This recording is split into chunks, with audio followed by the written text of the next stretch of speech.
The Nigeria Labour Congress and the Trade Union Congress on Monday night suspended their strikes scheduled for Wednesday. The decision followed a meeting by the representatives of the federal government and Organised Labour at the presidential villa over fuel subsidy removal. The Speaker of the House of Representatives and newly appointed Chief of Staff to the President, Femi Gbajabiamila, disclosed the outcome of the meeting to State House correspondents.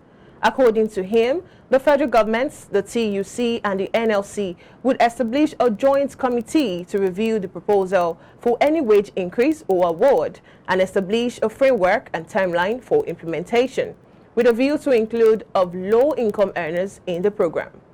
Earlier Monday, the National Industrial Court restrained the Organised Labour from embarking on any form of strike. The Maritime Workers Union of Nigeria has said it suspended the planned strike because shipping companies and agencies and Freight Forwarders Employers Association expressed sincere negotiation on a minimum standard of condition of service in the industry.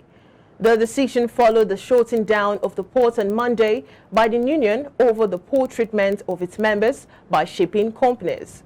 The President General of the Union, Adewale Adeyanju, while issuing the directives in Apapa on Tuesday, said 3 other branches of the union, comprising dock workers, seafarers, and the Nigerian Port Authority branch of the union, will join the strike as a mark of solidarity. The union earlier cited the poor welfare of workers, disregard for directives of the federal government, and failure to increase workers' welfare by shipping companies as the reason for shutting down the port. As Nigerians continue to try to wrap their head around the controversies surrounding the economic impact of the removal of subsidy on premium motor spirit by President Bola Tinubu, Barrister Abraham Oviawe, a public affairs analyst, helps us underline some of the salient issues. Thank you so much for joining us, Abraham. Barrister, thank you so much for joining us. It's always a pleasure to be with you guys on this show. All right, sir. So first off, the Court of Industrial Action has granted an ex parte motion effectively stopping the Nigerian Labour Congress from embarking on industrial action. Now tell us, how does this affect any planned struggle by the people against the perceived government? Just to say that I do not have difficulties with aligning myself ordinarily with issues of industrial actions, but I, over time, believe that it should be the last resort. After engagement on the round table has failed, we may now use that as a deterrent perspective against the government of the day. I expect that a new government will come in place, but their arguments with respect to the issue of the fuel subsidy, there are several turns and coins to it. I do not think, to my mind, I do not think that the NLC were ordinarily determined to embark on that industrial action. They should expect if they have been on the trenches, in the trenches for a long time, they should appreciate the antics of the politics and polemics of government of the day, how they operate. I expect if they were proactive, they will know that government ordinarily will go to court to seek such injunction against them, and they will be patronized. If you see the reasons they are given, that if it's granted, it will inflict more hardship on the people than the fuel subsidy for which they intended the industrial action. Why did they not commence the strike on Friday when it was declared? Why not even on Monday before the court had made such pronouncement? If they had declared that strike, giving such order would have been an order given in vain. You don't give an injunction to restrain a completed act. If they had already ordered or the strike had commenced, the issue of an injunction restraining them from doing it would have been an act in futility. I feel that the NLC are willing, we're not ready for the strike, to have created that avenue for government to take that step. It means they were not proactive. It means they were only trying to fool us. And we have seen all this over the years. To my mind, I think rather than first the issue of strike on Nigerians, if you look at the issues critically and what they represent, and find a common ground around sorting our problems. Nigeria has been too troubled. with respect to several issues, government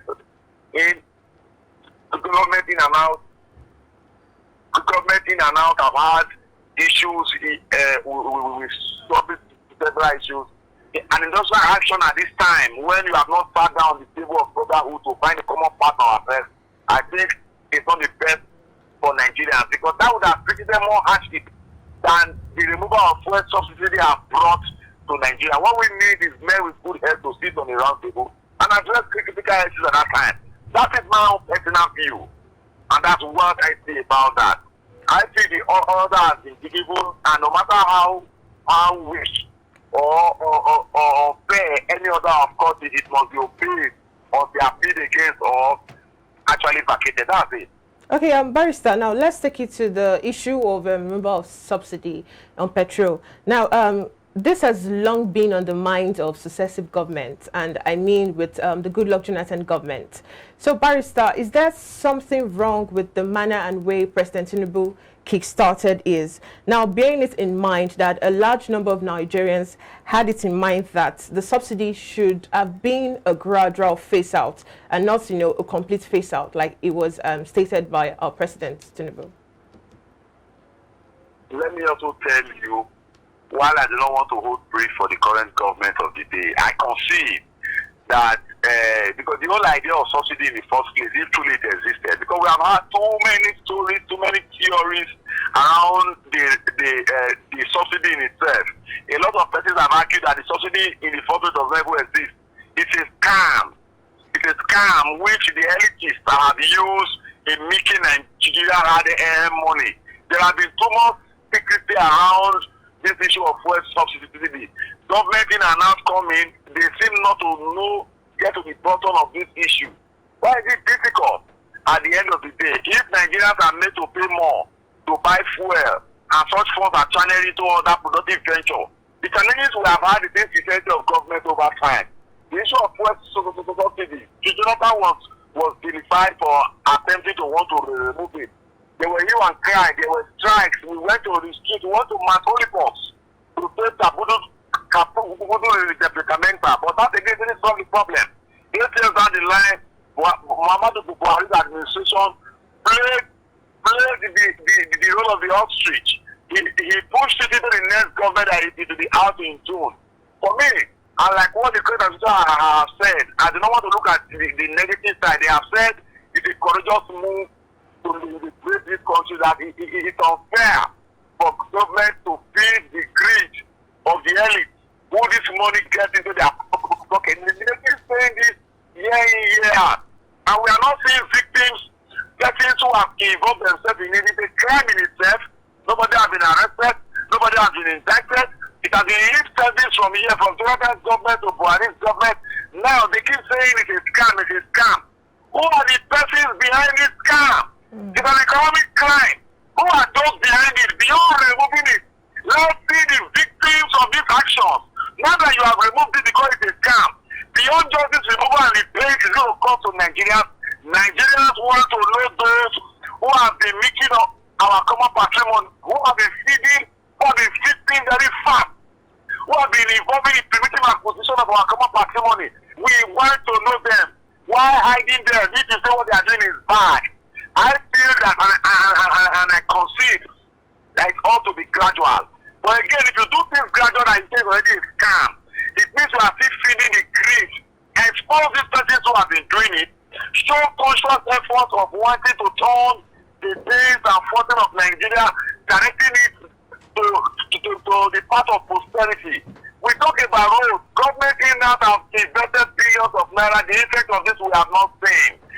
When we talk about reinjecting funds into the economy to make things better for us, beyond talking, beyond theoretical perspective, we want to feel it, we want to see it, we work out very well.